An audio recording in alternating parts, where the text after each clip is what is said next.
ముచ్చట సమరాన మొగన్ని మర్చిపోయే ఆడోళ్ళు ఉన్నారని ఇన్నం చూసినాం గాని పిల్లగాన్ని ఫ్రిడ్జ్లో పెట్టి మర్చిపోయిందటనోళ్ళ దావఖాన బెడ్ మీద వన్న గీ మైలక్క.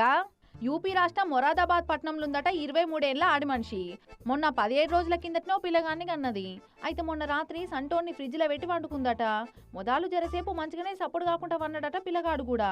ఇక జరసేపు అయినాక చల్లగా తలుగుతుంటే కీస్ కీస్ మని మస్తు గీకలు పెట్టుకుంటే ఏడ్చిండట. ఇక ఆ సప్పుడినా లేవలేదట తల్లిగారింట్లున్న ఈ పిల్లగాని తల్లి. అదృష్టం మంచుగుండి సంటోనమ్మమ్మ సప్పుడిని లేచి ఉరికచ్చి పిల్లగాడేయడం చూస్తే ఫ్రిడ్జ్లకెళ్ళి ఏడు వినిపించిందట. డోర్ తీసి చూస్తే అనుకుంటా గుక్క పట్టి మస్తు ఏడుస్తుండట పిల్లగాడు. దబ్బున అప్పటికప్పుడు ఇంటోళ్ళంతా కలిసి దావఖానకు తీసుకపోతే బాబు సేఫ్ అమ్మా అని చెప్పిర్రట. ఇక ఇంటికొచ్చి తెల్లారినాక ఏందే ఈ పని అని అడిగితే ఏమో నాకేం తెలుసు నేనెందుకు అట్లా చేస్తా అన్నట్టు మాట్లాడిందట.